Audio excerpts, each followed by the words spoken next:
Olá. Oi, Carol, tudo? Bruna, tudo bem?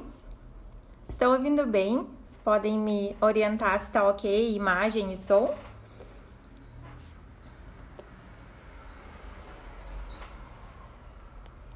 Oi, Jever, tudo jóia? Fran, que bom ter aqui vocês conosco. Muito obrigada. Oi, Sabrina. A Verônica já entrou, tá? Então já vou aceitar aqui o convite dela para a gente já dar início. Oi, querida. Oi, tudo bom, Denise? Como é que tá? Tô muito bem. E tu? Tudo certo? Também, tudo certo? Que bom, quero agradecer, tá? Tu ter aceitado o meu convite para a gente dividir esse espaço e esse diálogo aqui. Nessa função toda de pandemia, acho que cada dia mais fundamental a gente proporcionar esses encontros, esses diálogos para a gente conseguir organizar a nossa atividade profissional, tanto a minha, dos colegas como advogados e dos próprios cidadãos, né, que também possivelmente estejam perdidos no meio disso tudo, né? Então, a Verônica é oficial registradora do cartório civil aqui de Pelotas, do segundo cartório, tá? E vai conversar conosco sobre as atividades, a prestação de serviço nesse período, tá? Te agradeço novamente, Verônica. Então, se tu quiseres já iniciar explicando o funcionamento e a apresentação do cartório, fica bem à vontade. Obrigada. Eu que agradeço muito a oportunidade. Eu já estava dias pensando em fazer alguma live, né? Mas fiquei só no planejamento. E com esse convite foi a grande oportunidade de iniciar, né? Que eu acho que é um dos melhores meios de comunicações que tem agora nessa pandemia. Então, eu vou falar um pouquinho do cartório, né? Fazer uma apresentação. Eu assumi o cartório foi em março de 2018, por meio de aprovação em concurso público. Uhum. Esse cartório ele ficava localizado na Teles e antes ele situava na Gonçalves Chaves com a Tiradentes, que eu acho que é onde a maioria do pessoal consegue visualizar que foi onde ficou mais tempo. Ele também era conhecido como o cartório Dora Ribas, Marta Russomano. Então, quando eu assumi, eu fiquei um mês ali na Teles e depois eu passei para Padre Anchieta, número 3506. E então a gente melhorou bastante a estrutura. Hoje a gente tem uma área externa para fazer casamentos no jardim também. Saiu um pouco do centro, mas a gente conseguiu melhorar o padrão. Renovei a equipe também. Foram poucos funcionários que eu mantive, que eram antigos. E também acrescentei alguns serviços a mais. Então, hoje a gente faz registros de nascimento, casamentos, óbitos, averbações, e eu acrescentei apostilamento e agora, recentemente, também o certificado digital. Tá me ouvindo direitinho? Que parece que tá trancando ali, Não, para mim tá bem, tá? tá bem, tá. Então beleza. Aí nessas averbações, estão inclusas aí as averbações de divórcio, né? O reconhecimento de paternidade, a paternidade socioafetiva. Tem retificações que a gente pode fazer direto no cartório agora, que são os de erros evidentes. Além também tem aquelas retificações que vêm de mandados judiciais, né, de processos. Tem os processos de transgêneros também. Alteração de sobrenome decorrentes de casamento, viuvez, divórcio.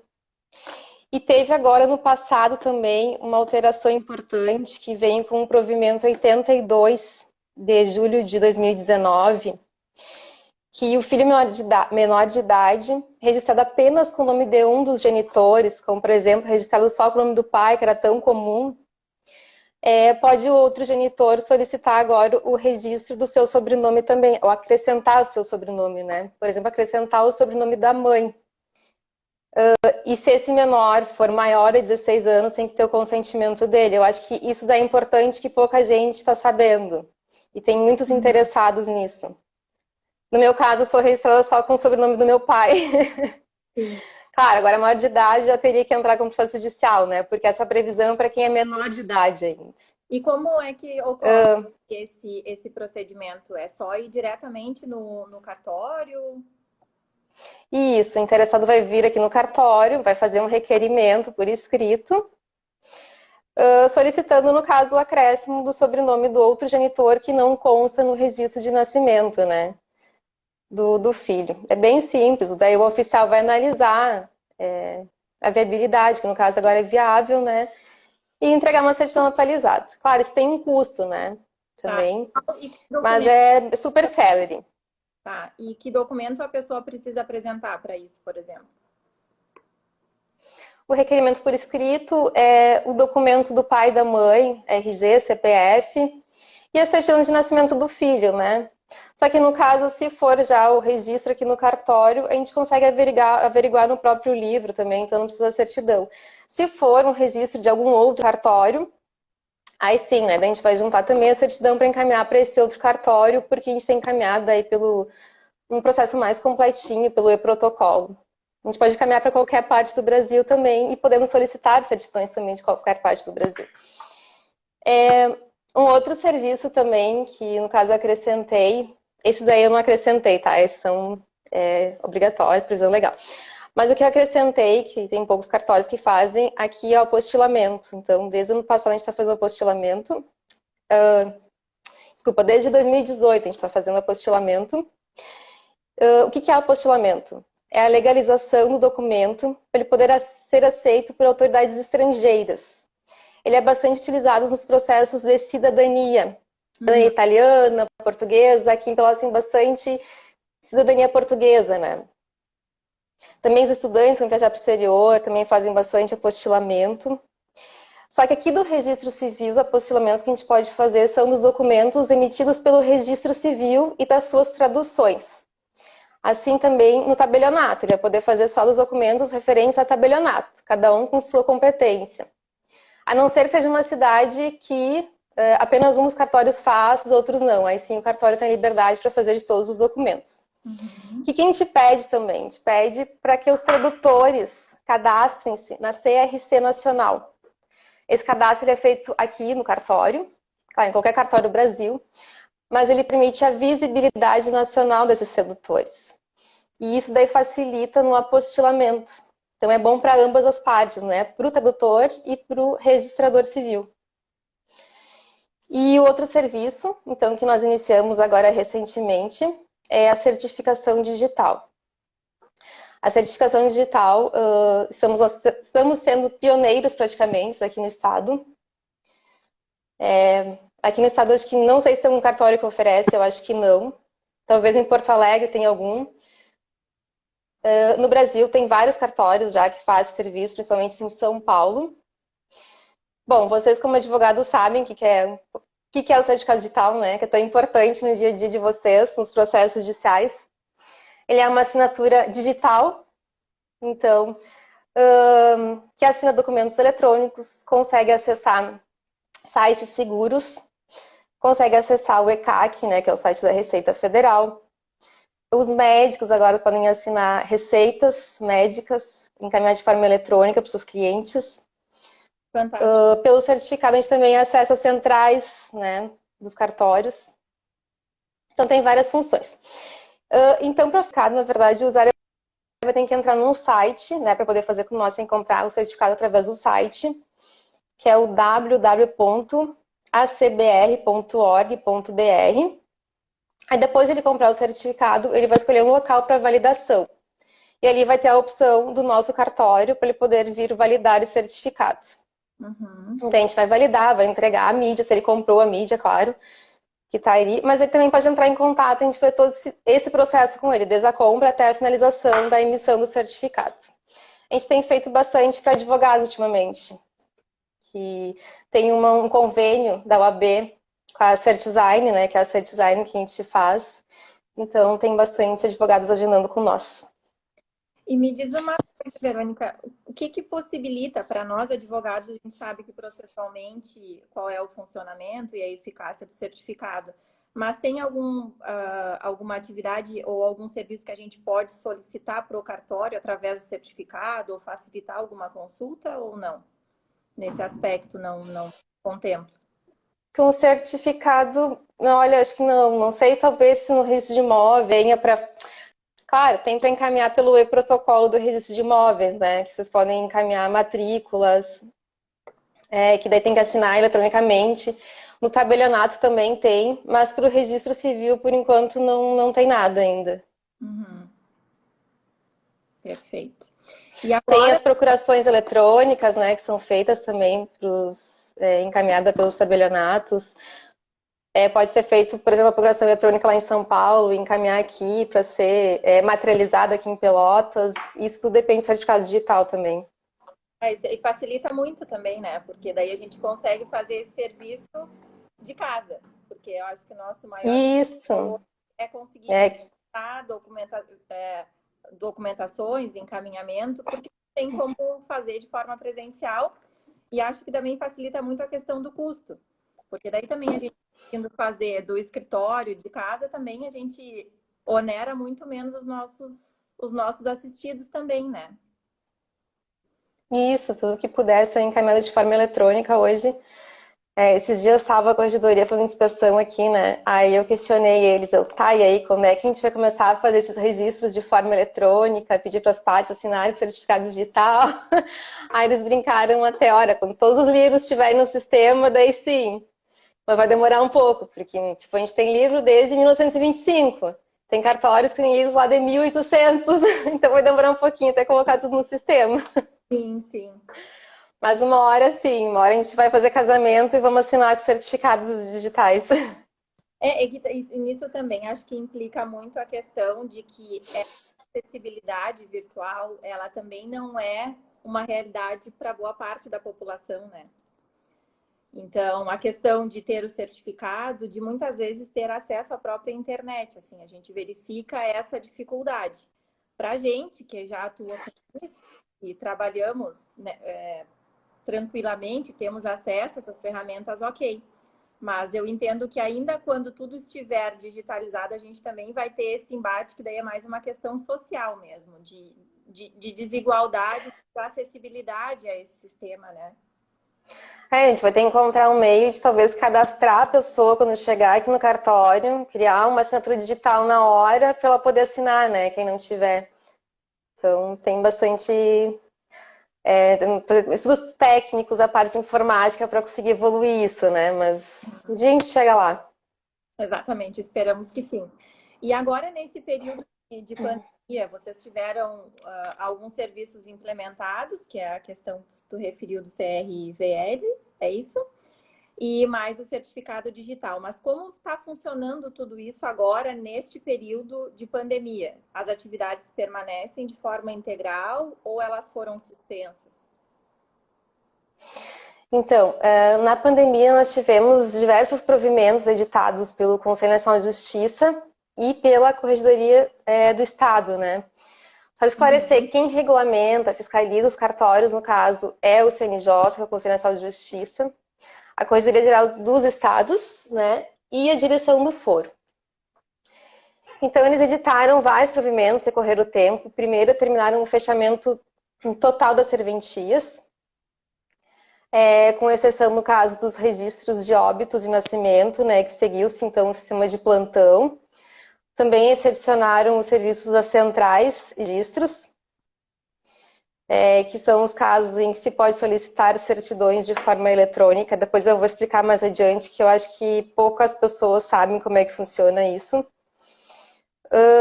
E em casos de pedidos urgentes das pessoas, deveria se conseguir uma autorização judicial para poder ser feito esse ato no cartório.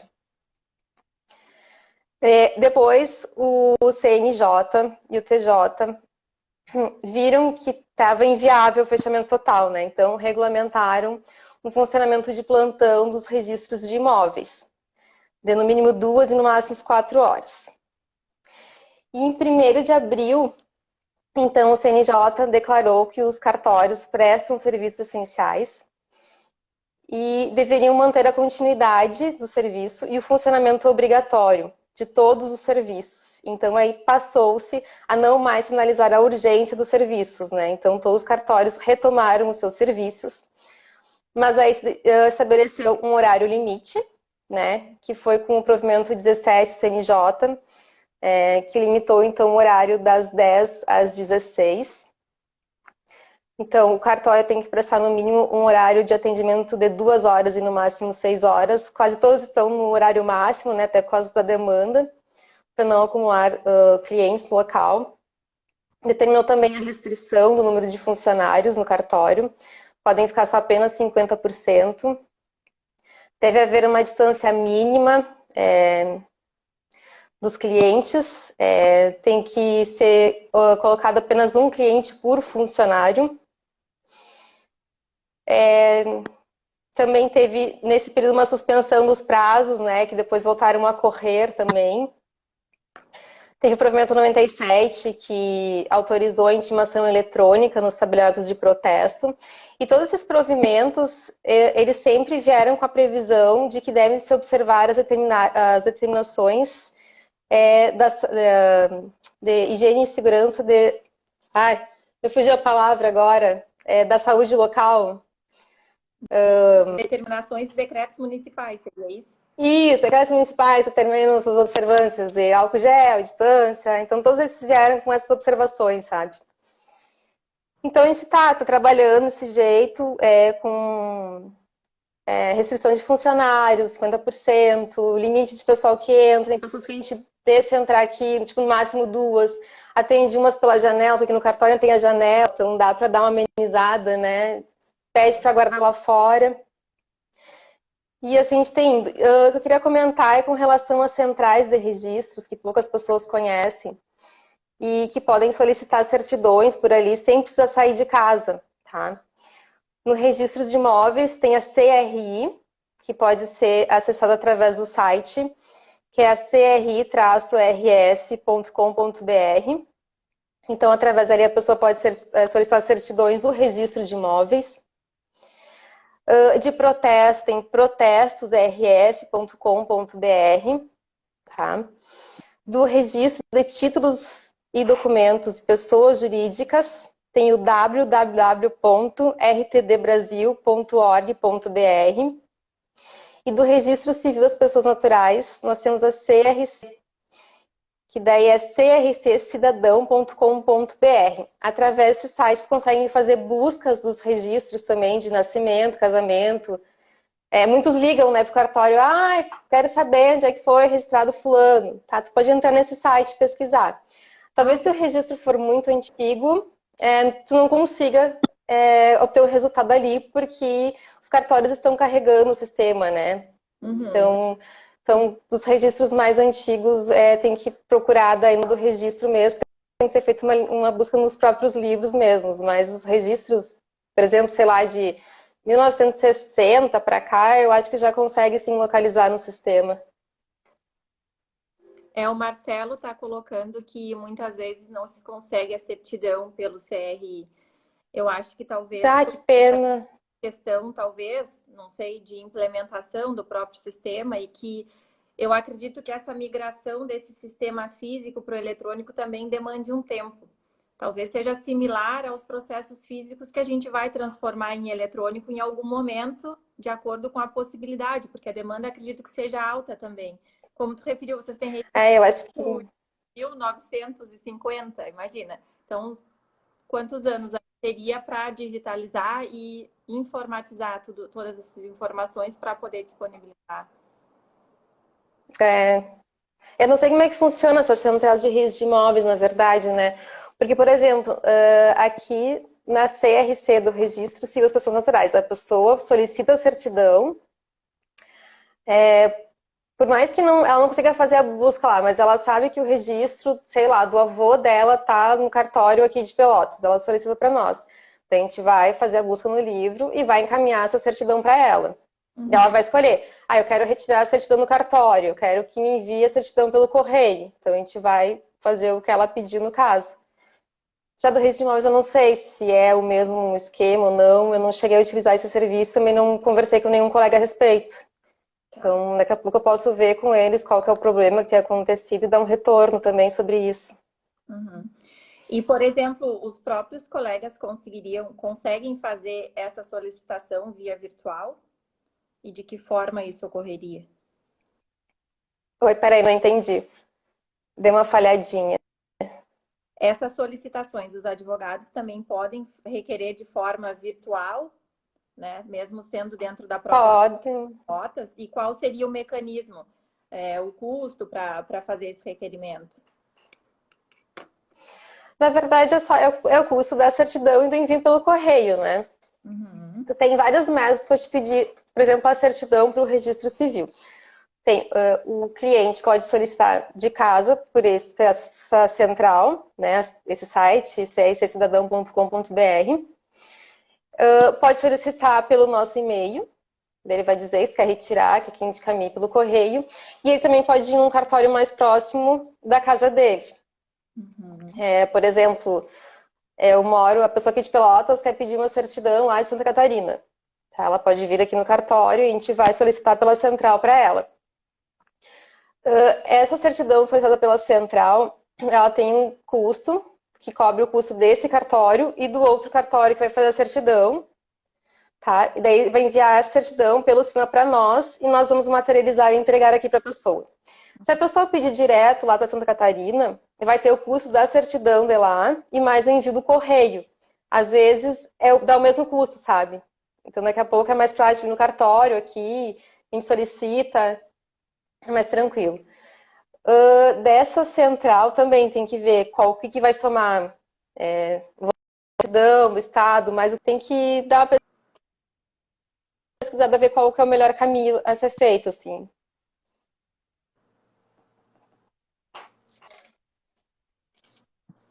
E, bom, o atendimento de vocês está ok. Uma dúvida que para mim é bem recorrente e que se questionou muito ali nas nossas perguntas, na nossa enquete, foi a questão dessa prestação de serviço e da justiça gratuita, por exemplo, nesse serviço. Porque aí agora mesmo tu referiu que teria o custo do cartório local mais o custo do cartório.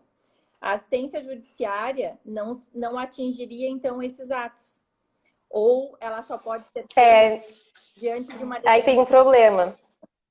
Por enquanto, pela CIC não tem como fazer certidão gratuita. A pessoa tem que solicitar direto para o cartório. Então, o cartório ele vai emitir a certidão gratuita para ela, só o custo do envio do correio, daí a pessoa tem que arcar, né? Então, esse custo do correio não tem isenção. Na verdade, não é um custo que vai para o cartório, né? É o custo do correio. Uhum, entendi. Outra questão que perguntaram muito é a questão do casamento. Bom, a gente explicou qual é a prestação de serviço do cartório.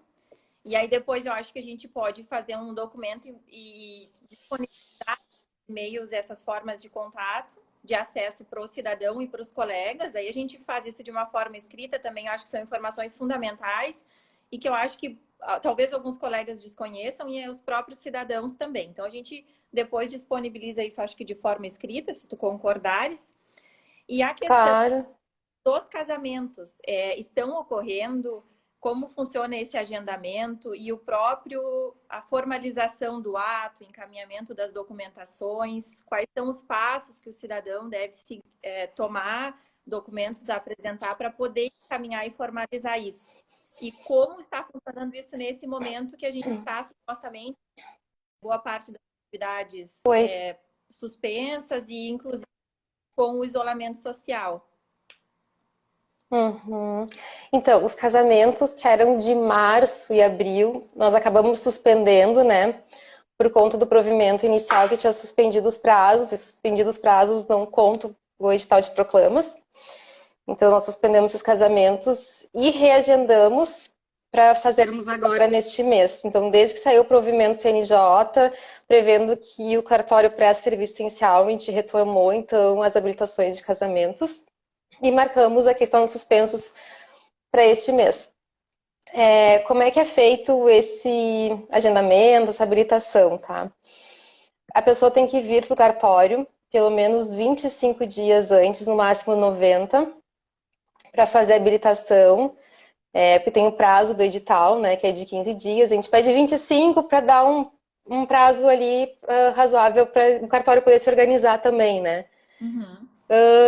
Então, para fazer a habilitação, a pessoa vai trazer certidão atualizada, se ela for solteira de nascimento, Se ela já foi casada, ela vai ter que trazer uma certidão de casamento atualizada contendo a averbação do divórcio.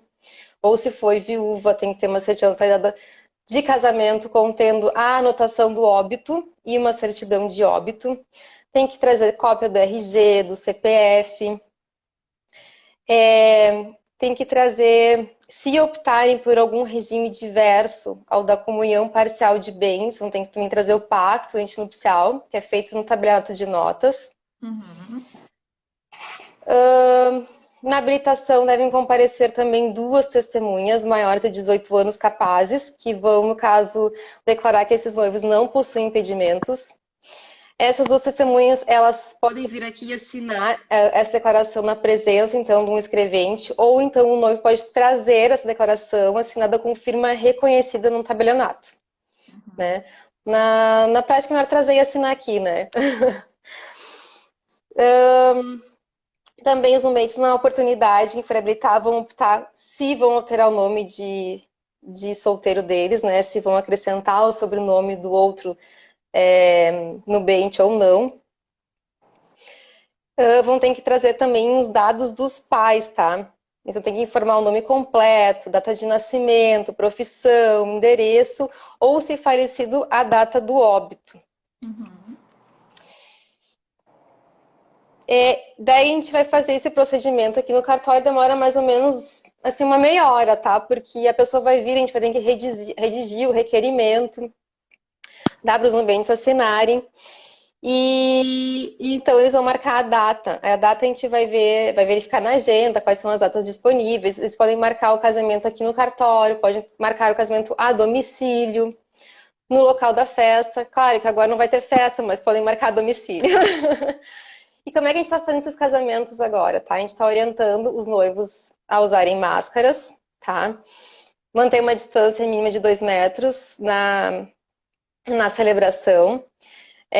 Podem comparecer só as pessoas obrigatórias, que no caso são os noivos, as 2 testemunhas, o juiz de paz e a oficial ou escrevente, no caso, que vai ler o termo, né? Que eles vão ter que assinar o termo para fazer o registro do casamento. Claro, esses noivos eles podem filmar essa celebração para compartilhar com os familiares, com os amigos. A gente não tem nenhum impedimento. Só deixando claro que cada oficial organiza o casamento da forma que achar melhor, tá? Eu tenho essa liberdade aqui. No caso, até quando não era época de pandemia, a gente deixava os noivos trazerem animais de estimação quando o casamento era realizado na área externa do casamento e desde que fora do horário de expediente também. E também porque a gente tem. A ideia foi criar um espaço para fazer uma celebração diferente, mais humanizada, que eu digo, né? E Excelente. agora, nessa época de pandemia, a gente está tentando fazer uma coisa mais enxugada, menos pessoas, mais célere. Mas também a gente tem que entender que é um momento em que as pessoas querem casar, tá? Porque há vários benefícios com o casamento, por exemplo, benefícios como plano de saúde, né? Uhum. Benefícios sucessórios. Então, tem pessoas que, na verdade, está havendo uma busca de casamentos, né, nesse momento. Formalizar, né? O colega Daniel Barros, que é professor também, advogado, está questionando qual é o custo do procedimento no cartório. Uhum. Então, aqui no Rio Grande do Sul, nós temos o custo mais baixo do Brasil, tá? Ele está até defasado.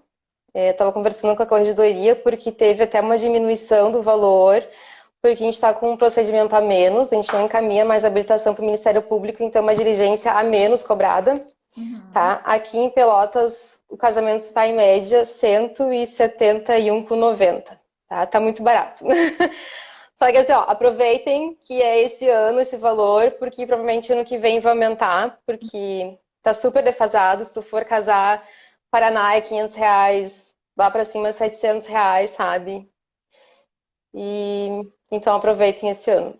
Claro, também tem a diferença de casamento no cartório, na hora do expediente, casamento a domicílio. Quanto mais distante, maior é o valor também, né? Depois das 18 aumenta. Mas é aquela coisa, né? Tu casamento, se tu for casar depois das 18, tu vai ter Vai ter um espaço só para ti, né? Vai ter mais privacidade. A domicílio também, vão estar teus convidados, seus familiares. Então, talvez o valor compensa. Os colegas estão falando aqui que em Goiás é 450. O Pablo, que foi nosso colega também no mestrado, está falando que é R$ 600, né? Não, tá muito barato aqui. E o doutor Daniel está perguntando também, e a população carente pode pedir a justiça gratuita para a celebração do ato? Como é que funciona nesse caso? Isso. Sim, não, a população carente pode declarar hipossuficiência, né? Vai assinar um termo nesse sentido. Mas a gente sempre pede para que essas pessoas, na verdade, elas é por simples declaração, eu me enrolei aqui. Tu não precisa comprovar nada, tá? Só que assim, se, por exemplo, o oficial escrever, a gente desconfiar que a pessoa tem condições econômicas, a gente pode impugnar, tá?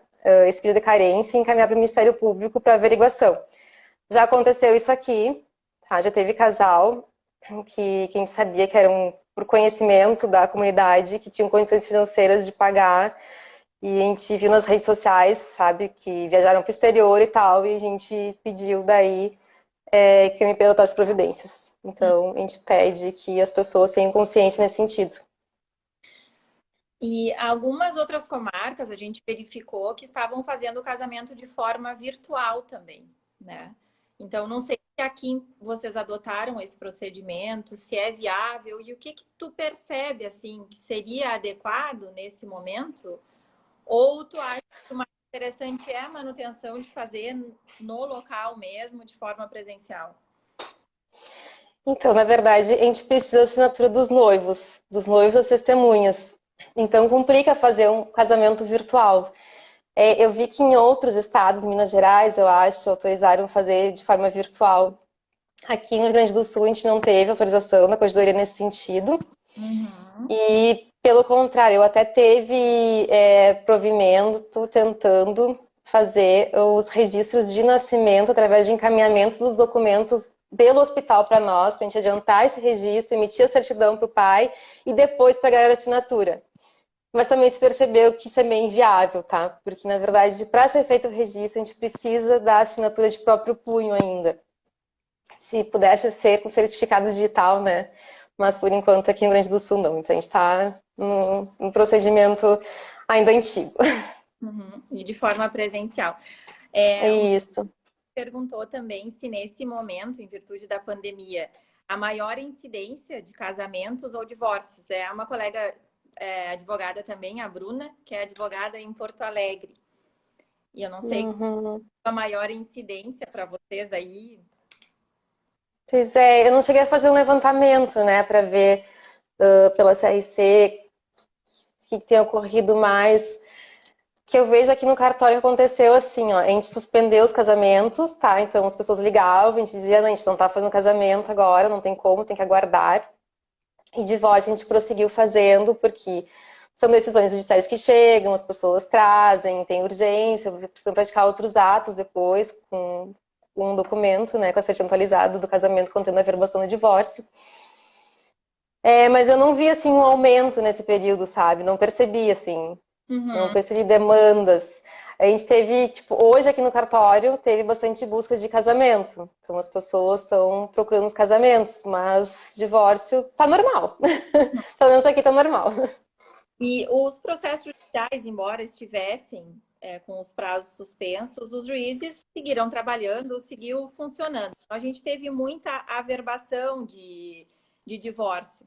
Como é que o advogado pode fazer esse encaminhamento? Porque hoje muito a gente tem de processo eletrônico, então a homologação do divórcio se dá com assinatura digital também pelo juiz. E de que forma o advogado pode, então, encaminhar para fazer essa averbação? Seria de forma virtual, através do e-mail que tu já relatou? Qual tu indica que seria mais seguro também? Além de já providenciar essa averbação, que para o cliente é super importante, também para gerar uma segurança para ele e para a gente em questão do próprio atendimento. Isso. A maioria dos divórcios que a gente recebe, eles já vêm do Tribunal de Justiça direto para nós, né? Seja pelo EPROC, que a gente recebe a intimação, seja pelo e-mail do Tribunal de Justiça ou pelo malote digital.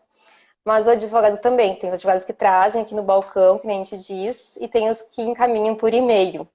Uhum. Quando o advogado encaminha, a gente tem que conferir a autenticidade do documento, né? É diferente quando vem direto do Tribunal de Justiça.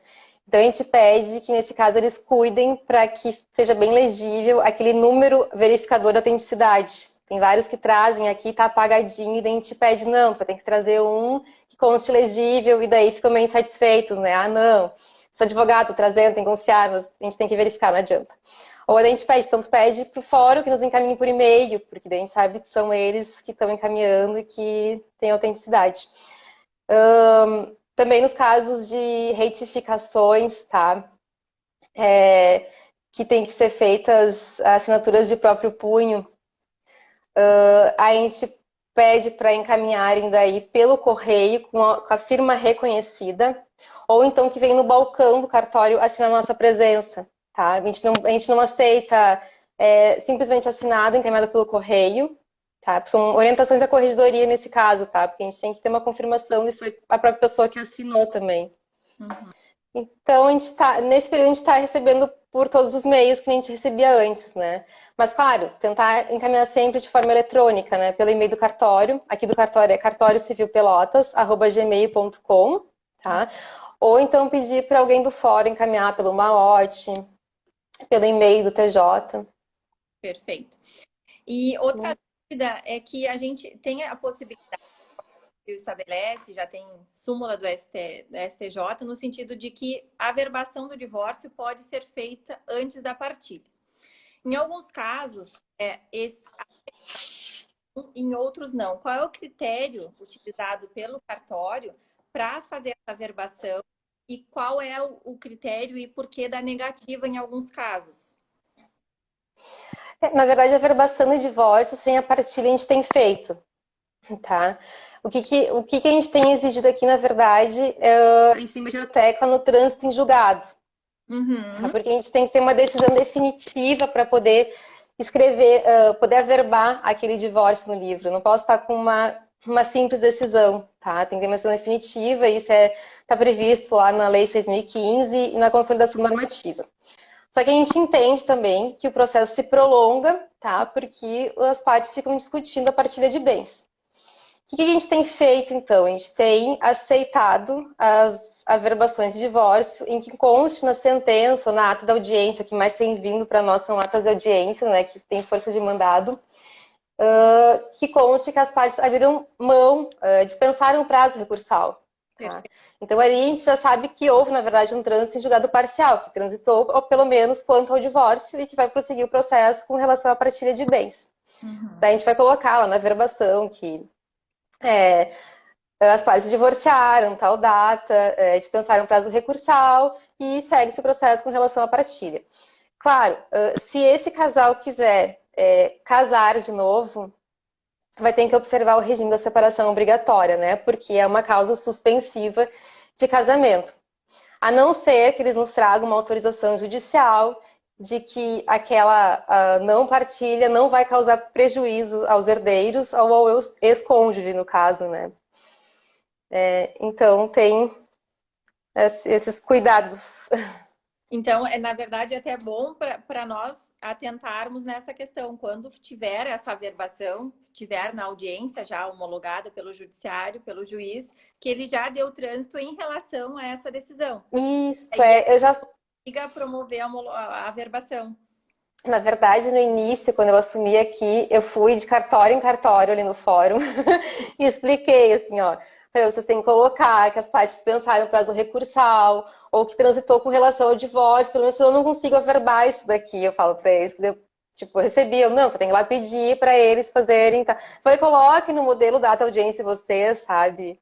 Eu já trabalhei, já fui estagiária, já fui analista, né?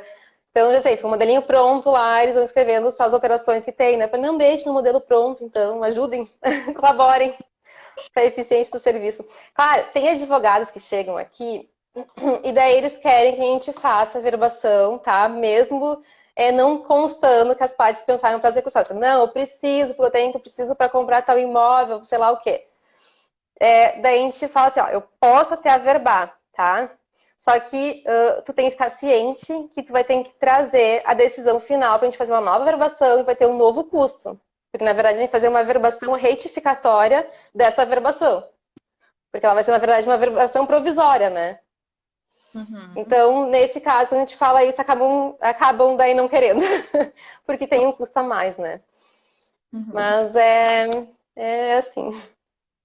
Mas é importante, eu acho, essa comunicação, porque às vezes é um simples ato que a gente pode já requerer em audiência, ou como tu mesmo disse, ficar já constando em ata, que a ata tem um modelo padrão, para que depois a gente consiga efetivar isso de uma forma mais rápida e sem custo adicional, Isso. né, para o cidadão.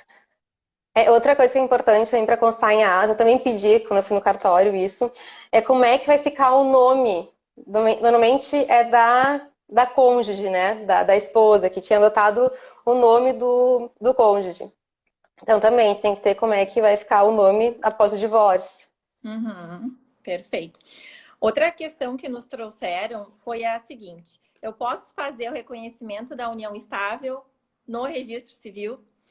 E daí me parece que é importante a gente fazer essa diferenciação, embora agora tu já saiba qual é a prestação do cartório, né, do teu cartório de registro, e diferente da prestação de serviço do tabelionato de notas, né? Porque aí a união estável, que é um procedimento diferente, é uma sociedade, embora prime tudo pelo afeto, pela constituição da família, são formas distintas e com consequências também distintas, inclusive, como tu referiu, no próprio âmbito sucessório.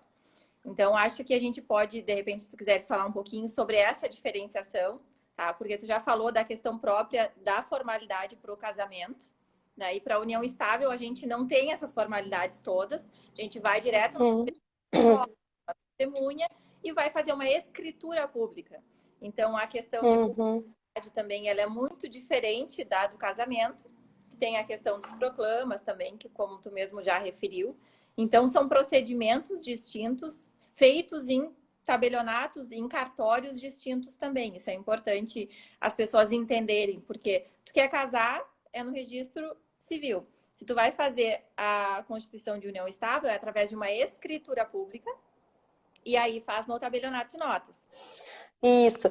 Na verdade, a união estável, ela se constitui no plano dos fatos, né? Tu não é obrigado a fazer uma escritura pública, tu vai fazer uma escritura pública para declarar aquela existência daquela união. Só que aquela escritura, ela não vai conferir a publicidade conforme um casamento confere, porque a publicidade do casamento decorre do registro do casamento, tá? Na união estável, tu não vai ter aquele registro.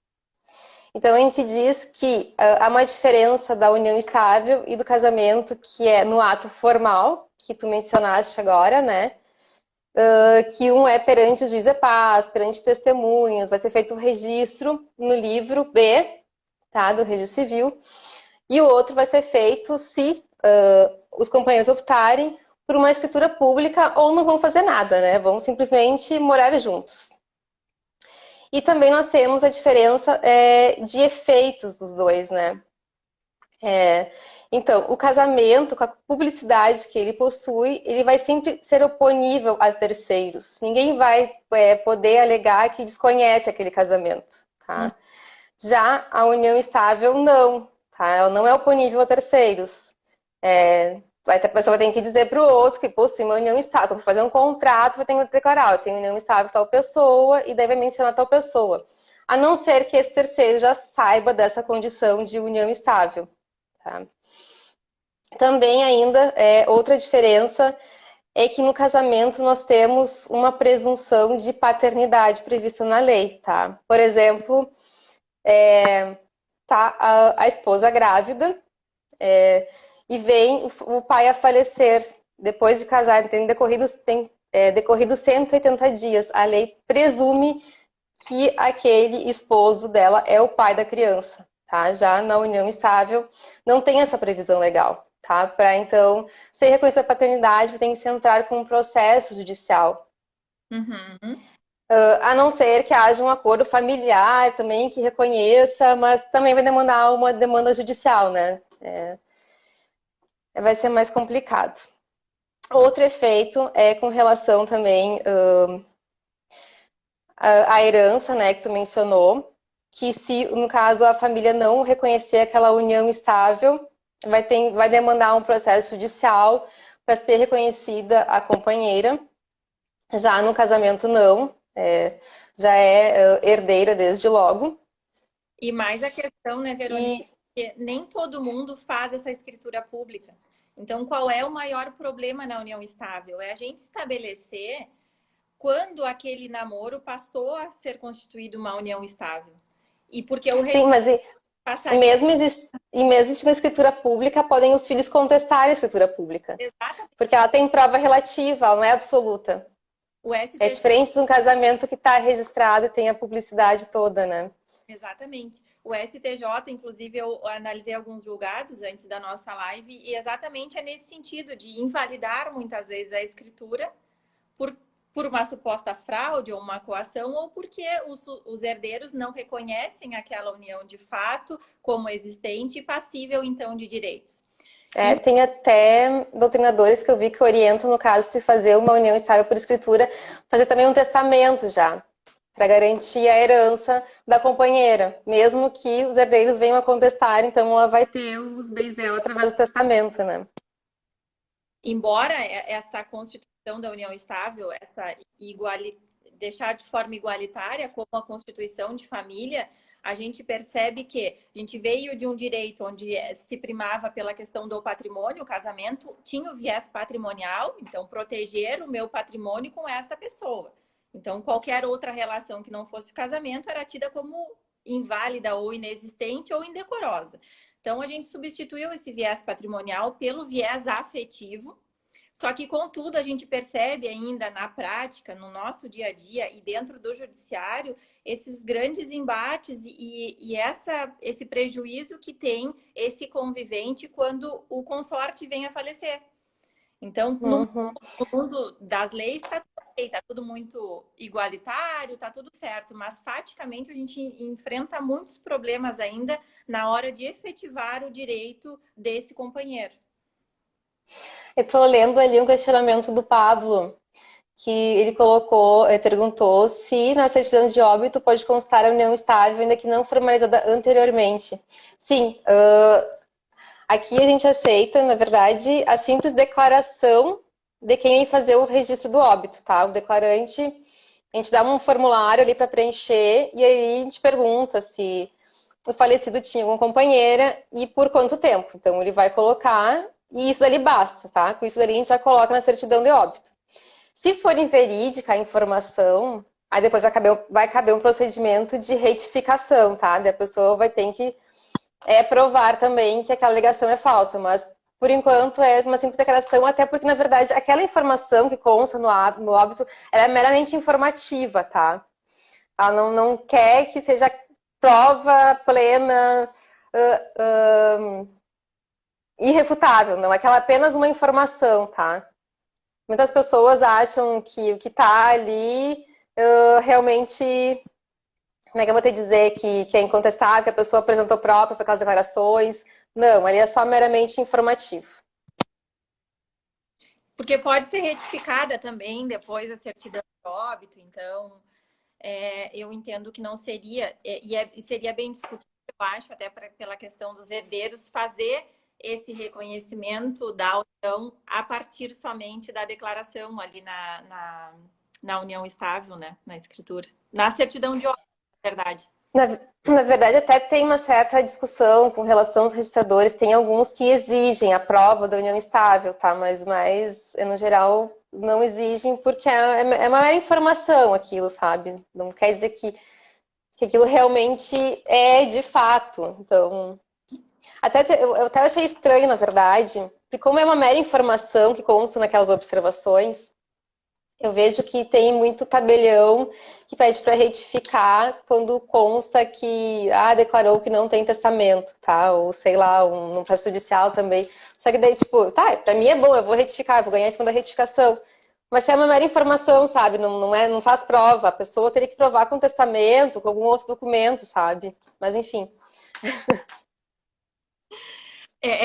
São procedimentos que ainda são bem discutíveis, né? Exatamente, acho, por essa questão de comprovar a existência ou não dessa união estável. Acho que o nosso problema maior está nesse sentido, em tudo que se trata de questões patrimoniais depois. E também a gente tem a possibilidade dessa conversão de união estável em casamento. E daí eu te pergunto, que foi uma pergunta também que nos trouxeram na nossa enquete, como realizar essa conversão? O que é preciso? De que forma proceder? Sim, a gente teve até uma recente alteração agora na consolidação normativa, porque ela foi editada esse ano, né? Então foram alterados diversos artigos. Nós temos dois procedimentos, então, agora de conversão de união estável em casamento. Num deles, não vai constar o período inicial dessa união estável, tá? Então, a pessoa vem aqui, faz o requerimento, a gente faz a habilitação, se não tiver nenhuma impugnação, a gente encaminha para o MP, não tem impugnação, a gente faz o registro, e o registro vai ser daquela data do registro, sabe? Não vai retroagir a união estável. Só que, claro que não é o que as pessoas querem. A gente sabe que na conversão da união estável para casamento, as pessoas querem que retroaja a data, querem que o casamento tenha validade desde o momento que elas iniciaram aquela união delas. Nesse caso, agora a gente tem a previsão de que precisa de autorização judicial, tá? E o artigo, do jeito que ele foi colocado na consolidação, está gerando uma interpretação dúbia entre os registradores, tá? Do modo que está ali, parece dar a entender que os interessados deveriam entrar com uma ação judicial diretamente, eles entrarem com uma ação, né? E pedirem autorização judicial e daí o juiz encaminhar um mandado para nós aqui do cartório fazermos, então, esse registro da conversão com a data retroativa da união estável.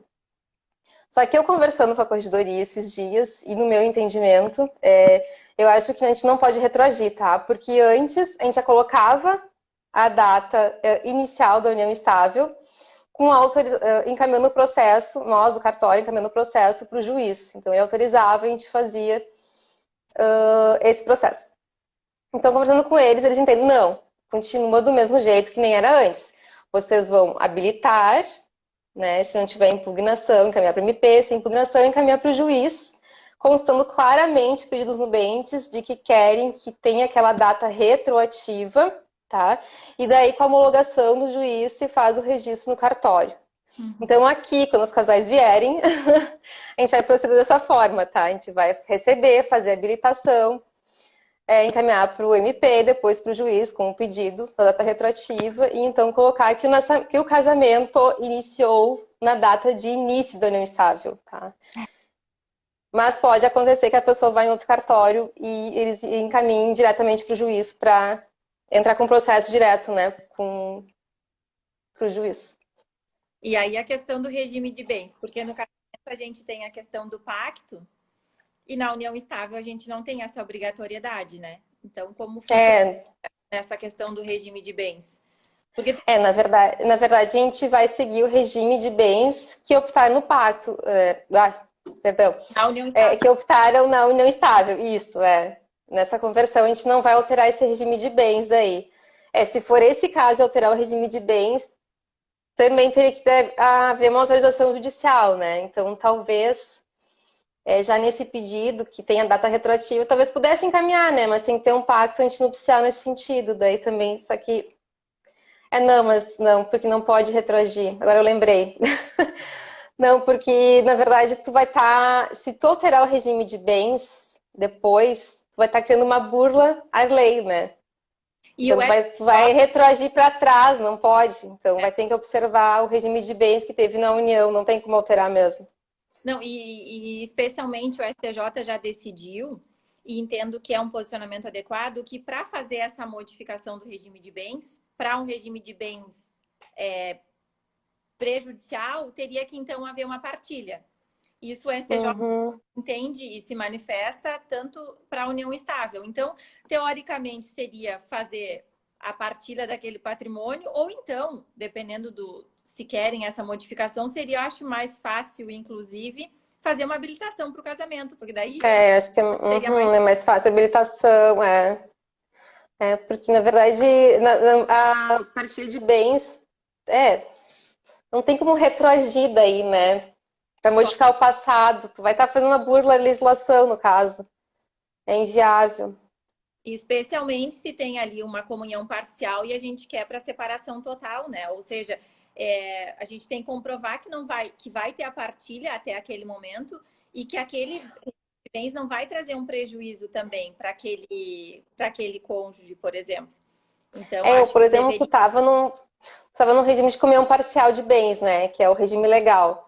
E daí vai querer fazer, vai converter para comunhão universal de bens, vai abranger todos os outros bens também, né? Uhum. Não tem como, a gente vai estar burlando a lei mesmo, daí retroagindo dessa forma. Mas também, nessa conversão de inicial em casamento, cabem todos os outros requisitos também do casamento também, né? Alteração do nome. Só que como retroage, aí tem a diferença, sabe? Do primeiro procedimento e do segundo, eu acho. Porque eu acho que seguir o primeiro procedimento e não retroagir, poderia alterar o regime de bens, alterar o nome também, se não foi alterado antes. E no segundo procedimento, que vai retroagir a data, a gente já não pode fazer essas coisas. Entendi. Entendeu? Eu acho que nesse que não retroagir, a gente pode, então, até alterar o regime de bens com pacto. São coisas a ser estudadas ainda. É bom esses questionamentos para a gente refletir um pouco. Exato. Porque são coisas que chegam para a gente e a gente também, né? Isso, o direito é muito o direito está, especialmente no direito de família, está correndo atrás do que já é realidade para as pessoas, né? Então, essa adaptação, eu entendo que tem que ter toda essa cautela, porque é isso. Vai trazer um efeito muito grande na vida das pessoas e só que também é necessário a gente abrir esse olhar para essas novas possibilidades. A gente tem 3 minutos só de live. Eu queria que tu falasse, porque foi uma das perguntas que mais questionaram, sobre a questão, quais são os atos que tem a justiça gratuita, e aí tu já referiu que a pessoa pode fazer com simples declaração para requerer alguns atos. Mas a justiça gratuita abrange quais e como? Sim. Claro, em primeiro lugar, para ter gratuidade, tá, no cartório, tem que ter previsão legal, tá? Porque, na verdade, os emolumentos dos cartórios são taxas, tá? Então, para tu isentar essas taxas, tem que ter uma lei prevendo essa isenção. Então, no RCPN, né, que é o Registro das Pessoas Rurais, a gente tem isenção para os registros de nascimento e a primeira certidão, registro de óbito e a primeira certidão do registro de óbito. E daí a gente tem também o que eu tinha dito, né, que é para aqueles que declaram hipossuficiência, então as segundas vias de certidões e o casamento. Já para todos os cartórios, no caso, tem isenção dos processos que tramitam sobre assistência judiciária gratuita. Acho que desfocou meu celular aqui. Bom, então, para todos os demais cartórios, tem isenção para aqueles processos que tramitaram sobre assistência judiciária gratuita e que é encaminhado, então, um mandado judicial para o cartório. Então, vai ter gratuidade para o ato que tem que ser cumprido, tá? Também para aqueles que são assistidos pela Defensoria Pública, né? Que daí vão ter também isenção legal, por serem beneficiários, então, assistidos à Defensoria, no caso. E basicamente são esses, assim. Tem algumas outras isenções que são mais específicas dos outros serviços. Até tem alguma coisa do capião, mas eu não sei detalhar agora, sabe? E daí são mais específicos dos serviços mesmos. Nós temos 30 segundos. Nossa, foi muito rápido. Eu te agradeço muito. A gente pode fazer um material para disponibilizar com os e-mails, contatos, algumas informações que a gente colocou aqui. Tá? Só deixa eu fazer uma menção que eu não falei, que na verdade dos CRVAs também, que foram reconhecidos como serviços essenciais, tá? Então eles também estão abertos, funcionando. E agora a gente pode emitir o CRLV direto no CRVA, tá? Não precisa mais solicitar lá